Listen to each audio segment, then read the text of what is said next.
올해 우리 교회는 코로나 이후로 많이 침체되어 있던 신앙에 새 힘을 불어넣기 위해 5월 11일부터 13일까지 경기도 선안 목자교회를 담임하고 계신 권우준 목사님을 모시고 부흥회를 가지려고 합니다. 그러므로 지금부터 기도로 준비하면서 누구보다도 또 그 어느 때보다도 더 많은 은혜와 도전을 받을 수 있는 기회가 되기를 기대하며 기도하며 나아가는 하나님의 백성들이 될 수 있기를 간절히 소망합니다. 사실 특별하게 계획하고 준비하는 부흥회가 아니더라도 이 부흥이라는 말은 신앙생활을 하는 사람에게는 자주 듣고 사용하는 익숙한 단어입니다. 왜냐하면 교회나 교인들 모두 부흥을 갈망하기 때문이에요. 그렇다면 우리가 이렇게 갈망하고 외치는 부흥이란 과연 무엇일까요? 대부분의 사람들은 교회에 출석하는 교인이 많아지고 교세가 확장되는 것을 부흥이라고 막연하게 알고 있지만 그것은 부흥의 정확한 의미가 아닙니다. 심지어 목회자들끼리도 서로 안부를 물으면서 요즘 섬기는 교회는 좀 어떻습니까? 부흥했습니까? 라고 물어보고 또 교인들이 늘었다고 대답하면 부흥했다고 축하해 주기도 하죠. 곧 부흥은 곧 교인의 수가 늘어난 것이라고 인식하는 경우가 대부분이라는 것이에요. 하지만 성경이 말하는 부흥은 수적인 성장만이 전부가 아니라고 이야기합니다. 많은 성도와 교회가 부흥을 위해 기도하면서도 정작 이 부흥의 진정한 의미를 알지 못한다는 것이죠. 오늘 본문인 하박국 3장 2절 말씀은 한글 성경에서 유일하게 부흥이라는 단어가 언급되는 곳입니다. 우리 같이 한번 읽어볼까요? 여호와여, 내가 주께 대한 소문을 듣고 놀랐나이다. 여호와여, 주는 주의 일을 이 수년 내에 부흥하게 하옵소서. 이 수년 내에 나타내시옵소서. 진노 중에라도 긍휼을 잊지 마옵소서. 자, 그렇다면 어떤 상황에서 이 말씀이 기록되었을까요? 하박국서는 하박국 선지자가 하나님께 섭섭한 마음을 토로하는 것으로 시작됩니다. 하박국 1장 2절에서 3절 말씀을 우리 천천히 한번 같이 읽어볼까요? 하박국 1장 2절에서 3절입니다. 여호와여, 내가 부르짖어도 주께서 듣지 아니하시니 어느 때까지리이까? 내가 강포로 말미암아 외쳐도 주께서 구원하지 아니하시나이다. 어찌하여 내게 죄악을 보게 하시며 폐역을 눈으로 보게 하시나이까? 겁탈과 강포가 내 앞에 있고 변론과 분쟁이 일어났나이다. 무슨 말이에요? 너무 죄악이 만연하고 죄로 물들어 있는 세상을 보면서 하나님 어떻게 이럴 수가 있어요? 어떻게 하나님께서 죄를 미워하시는 분이 저렇게 많은 죄인이 살고 죄를 짓고 살아가는데 그냥 가만두고만 보고 계십니까? 이거는 아니지 않습니까? 라고 지금 하박국이 하박국서를 시작하면서 하나님 앞에 토로하는 장면입니다. 그렇습니다. 하박국이 살던 때는 죄악과 불의가 난무하는 혼탁한 시대였습니다. 그래서 하박국 2장으로 넘어가면 어떤 표현들이 나오느냐? 자기 소유 아닌 것을 모으는 자, 자기 집을 위하여 부당한 이익을 취하는 자, 피로 성읍을 건설하며 불의로 성을 건축하는 자, 이웃을 취하게 하여 수치를 드러내려고 하는 자, 이와 같이 악한 자들에 대한 언급이 계속되고 있습니다. 하나님, 이런 악한 자들이 있잖아요. 어떻게 하면 좋아요? 라고 말이죠. 이런 상황을 보면서 하박국 선지자가 하나님께 강력하게 항변하고 있습니다. 하나님, 왜 이런 죄악과 폐역을 그냥 내버려 두십니까? 왜 이런 악인들을 그냥 살려 두십니까? 그러자 하나님께서 뭐라고 대답해 주시느냐? 조금만 기다려라. 내가 바벨론이라는 나라를 들어서 이 타락한 유다 민족을 심판할 계획을 가지고 있다라고 말씀하십니다. 그런데 하박국이 이 말씀을 들으니까 더 답답하고 더 못마땅한 거예요. 왜요? 바벨론은 유다보다 더 악한 나라였기 때문입니다. 아니, 이렇게 악한 나라를 통해서 하나님의 백성 유다를 치시겠다고요? 멸망시키겠다고요? 이건 또 더 아니잖아요. 하박국서에 묘사된 바벨론을 여러분 한번 보시겠어요? 하박국 1장 6절 말씀입니다. 같이 한번 읽어보겠습니다. 보라, 내가 사납고 성급한 백성 곧 땅이 넓은 곳으로 다니며 자기의 소유가 아닌 거처들을 점령하는 갈대아 사람을 일으켰나니. 저게 갈대아 사람이 바벨론 사람을 가리키는 것이죠. 바벨론 사람이 어떤 사람이라고요? 사납고 성급하며 남의 땅을 점령하는 악한 자들이라고 말합니다. 그뿐만이 아니에요. 하박국 1장 11절 말씀도 나옵니다. 같이 한번 읽겠습니다. 그들은 자기들의 힘을 자기들의 신으로 삼는 자들이라. 이에 바람같이 급히 몰아 지나치게 행하여 범죄하리라. 오직 자기들의 힘을 믿고 범죄하는 교만하고 아주 악한 자들이라고 말합니다. 하박국 선지자는 도저히 하나님의 말씀을 이해할 수가 없었어요. 하나님께서 친히 택하시고 부르신 유다가 망할 것이라고 하십니다. 게다가 유다의 악을 심판하시는 일에 더 악한 자를 사용하시겠다고 말씀하고 계시다라는 것이에요. 그래서 하나님께 다시 호소합니다. 하박국이 어떻게 호소해요? 하박국 1장 13절 말씀 같이 한번 읽어보겠습니다. 주께서는 눈이 정결하심으로 악을 참아보지 못하시며 폐역을 참아보지 못하시거늘 어찌하여 거짓된 자들을 방관하시며 악인이 자기보다 의로운 사람을 삼키는데도 잠잠하시나이까.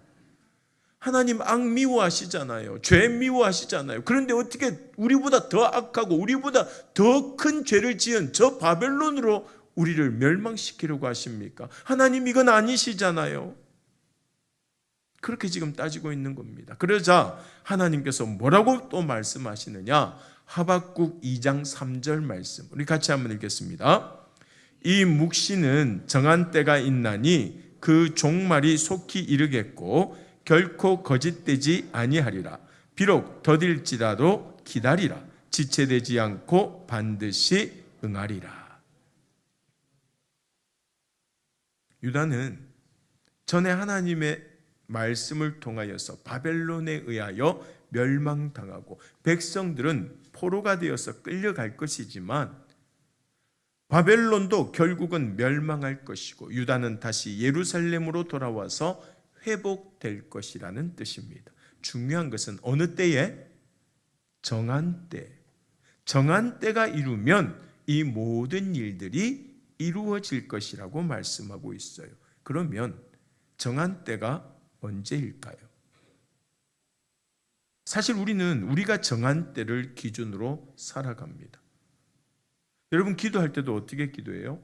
여러분들이 정한 때를 정하죠. 하나님, 이번 달에 꼭 요거 응답되게 해주세요. 하나님, 올해가 지나기 전에는 반드시 응답해 주세요. 내가 정한 때를 정합니다. 그러나 하나님의 정한 때란 오직 하나님께서 옳다고 생각하시는 때를 말하는 것이에요. 따라서 우리는 내 생각을 내려놓고 겸손하게 하나님의 때를 기다려야 할 줄로 믿습니다. 하지만 기다리는 시간은 솔직히 너무 길고 고통스럽죠. 겪어보지 않은 사람은 절대 알 수 없는 괴로운 시간입니다. 그러나 사람들은 알지 못해도 하나님께서는 다 아신다는 것이에요. 그래서 그때가 되면 뭐라고 이야기하십니까? 반드시 응하리라고 약속하시는 거예요. 그렇기 때문에 우리는 더욱더 참고 기다려야 한다는 것이에요. 여러분, 반드시 응하리라는 말씀은 원어로 반드시 그가 오시리라는 뜻이에요. 히브리서 10장 37절 말씀에 보면 이 말씀을 제대로 번역하고 있는데 우리 같이 한번 읽어볼까요? 히브리서 10장 37절입니다. 잠시 잠깐 후면 오실 이가 오시리니 지체하지 아니하시리라. 오실 이가 오신다는, 응답해 주신다는 것이에요. 예루살렘이 폐허가 되고 모든 것이 끝날 것만 같은 그때에 어찌하여 악을 멸하시기 위해 더 큰 악을 사용하시냐는 질문에 하나님께서는 예수 그리스도에 대해서 말씀하고 있습니다. 참 회복은 예수 그리스도를 통해서만 일어날 수 있기 때문입니다. 즉 예수 그리스도께서 오셔서 인간의 죄를 짊어지고 십자가에 죽으심으로 우리를 모든 고통과 악에서 구해 주실 하나님의 더 큰 계획을 하박국에게 보여주시는 것이에요. 이렇게 하박국 선지자가 자신의 답답하고 섭섭한 마음을 토로하자 하나님께서 답을 주셨고 마침내 하나님의 뜻을 깨닫게 된 그가 기쁜 마음으로 하나님께 드리는 기도가 바로 오늘 본문 말씀이에요. 오늘 본문 말씀 이렇게 우리가 알고 다시 한 번 더 읽어볼까요? 여호와여, 내가 주께 대한 소문을 듣고 놀랐나이다. 여호와여, 주는 주의 일을 이 수년 내에 부응하게 하옵소서. 이 수년 내에 나타내시옵소서. 진노 중에라도 긍휼을 잊지 마옵소서. 보세요. 하박국은 먼저 주의 소문을 듣고 놀랐다고 말하고 있죠. 여기서 소문이라고 하는 것은 밑에 줄거놓고 써보세요. 업적, 명성을 뜻하는 것입니다. 즉 하나님의 뜻을 알게 된 후에 지금까지 이스라엘 백성들을 인도하시고 베풀어 주신 그 하나님의 업적, 은혜와 기적을 생각하며 다시 한번 하나님을 신뢰하게 되었다는 말이에요. 그 소문으로 인하여, 그 업적으로 인하여, 그 은혜로 인하여 화살표하고 신뢰하게 되었다는 것입니다. 사랑하는 여러분, 이처럼 부흥의 첫 단추는 하나님에 대한 의심, 하나님께서 하시는 일들을 오해하는 마음이 풀리고 하나님을 신뢰하는 데서부터 채워진다는 사실을 반드시 기억하시기 바랍니다. 그리고 하박국은 또 뭐라고 이야기합니까? 이어서 여호와여, 주는 주의 일을 이 수년 내에 어떻게 해요? 부흥하게 하옵소서. 여기서 부흥이라는 단어는 히브리어로 카야라는 단어인데 원래 뜻은 생명이라는 말입니다. 밑에 적어놓으세요. 부흥, 생명. 하박국은 하나님의 말씀을 통하여서 조국 유다가 타락하고 범죄함으로써 바벨론이라는 포악한 나라에 잡혀가 징계를 당하게 될 것이라는 사실을 알게 되죠. 따라서 그가 하나님께 구하는 부흥이란 감기 정도의 가벼운 병에서 회복되는 것이 아니라 죽은 것이나 다름없는 상태에서 다시 살린다는 의미로 이해해야 하는 것입니다. 다시 살린다. 생명을 다시 얻게 된다는 것. 구약에 보면 오늘 본문에서 부흥으로 번역된 카야라는 단어가 여러 곳에서 사용되고 있는 것을 볼 수 있어요. 먼저 열왕기상 17장 22절 말씀입니다. 우리 같이 한번 읽어볼까요? 여호와께서 엘리야의 소리를 들으심으로 그 아이의 혼이 몸으로 돌아오고 살아난지라. 이 살아난지라라는 단어가 카야인데 죽은 아이가 다시 살아난 것이 부흥이라는 말이에요. 자, 아모스 5장 4절 말씀에도 나와요. 아모스 5장 4절 같이 한번 읽어보겠습니다.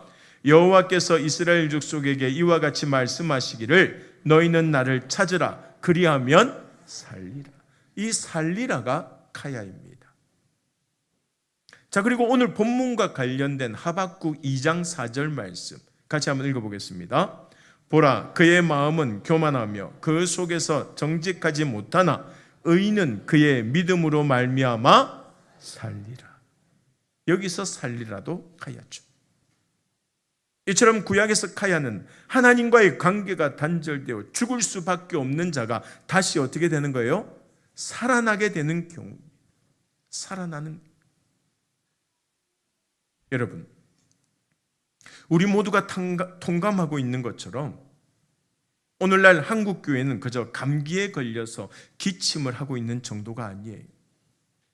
대부분의 사람들이 교회라고 하면 고개부터 젓고 작은 문제만 생겨도 기다렸다는 듯이 비난을 쏟아낼 정도로 큰 병에 걸려 신음하고 있습니다. 교회는 땅끝까지 복음을 전해야 하는데 교회를 향한 사람들의 인식은 날이 갈수록 나빠지고 있다는 말이에요. 이런 현실만 놓고 본다면 한국 교회는 더 이상 희망도 없고 회복도 불가능해 보입니다. 그러나 역설적이게도 현실이 너무 어둡기 때문에 하나님께서 이루시려는 부흥이 가능할 수 있는 것이에요. 하박국 시대처럼 말입니다.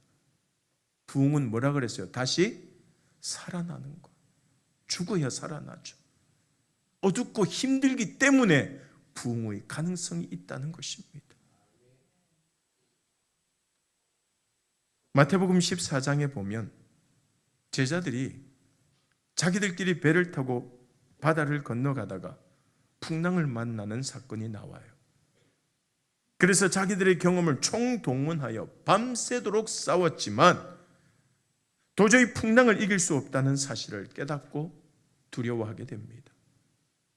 그런데 그때 누가 나타나셔요? 예수님께서 바다 위를 걸어오셔서 배에 오르시자 풍랑이 어떻게 됩니까? 그냥 잔잔히 그쳐져 버립니다. 사랑하는 여러분, 우리가 자신의 부족함과 무능함을 깨달아 할 때 하나님께서 일하신다는 사실을 기억하시기 바랍니다. 다시 말해서 우리가 풍랑 속에서 자신의 부족함을 자각하는 어둡고 두려운 밤은 오히려 진정한 부흥의 시작이 되는 시간이라는 것이에요. 가정도 그렇잖아요. 그저 부부간의 의견이 잘 맞지 않고 서로에게 불만이 있어서 가끔 다투는 정도라면 부흥이 필요한 상황은 아니에요. 서로 조금씩 양보하고 맞춰가려고 노력하면 됩니다.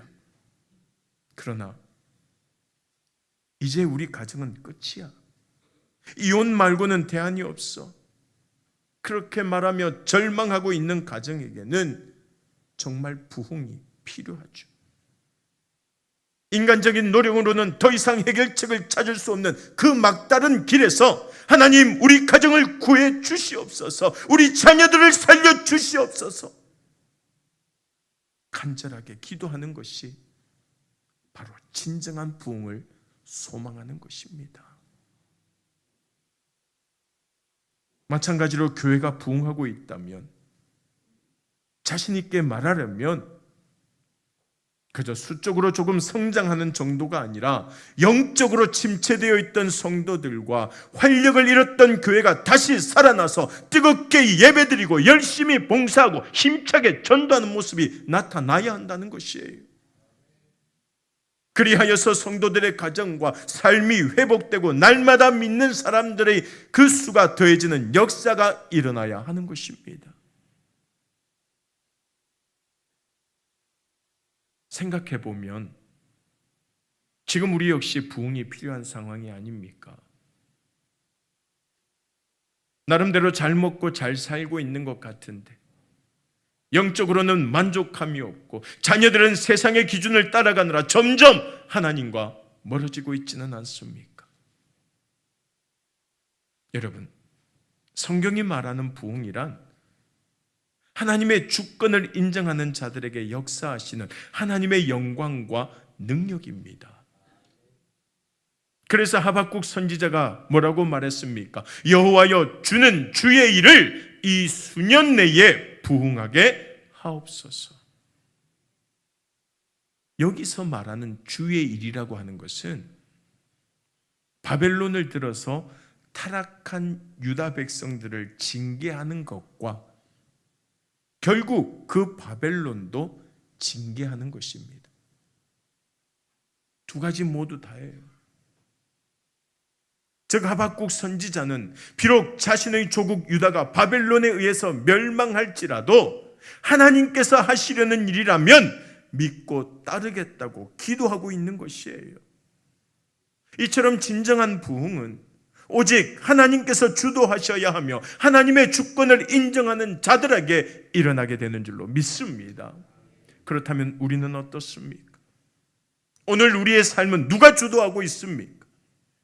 또 우리의 가정과 우리의 자녀들은 누가 이끌어가고 우리 교회는 누가 주도하고 있습니까? 사실 우리나라에서는 1907년 평양 대부흥운동 이후로 늘 부흥운동에 힘써왔고 지난 2007년도에는 평양 대부흥운동 100주년을 기념하여서 한국교회가 전국적으로 부흥이라는 슬로건을 내걸고 연합집회를 열고 함께 기도했었습니다. 하지만 그 결과는 참으로 실망스러웠죠. 그 이유가 무엇일까요? 교회마다 앞장서서 집회를 열고 부흥을 외쳤는데 왜 부흥하지 못한 것일까? 바로 부흥의 주도성 때문입니다.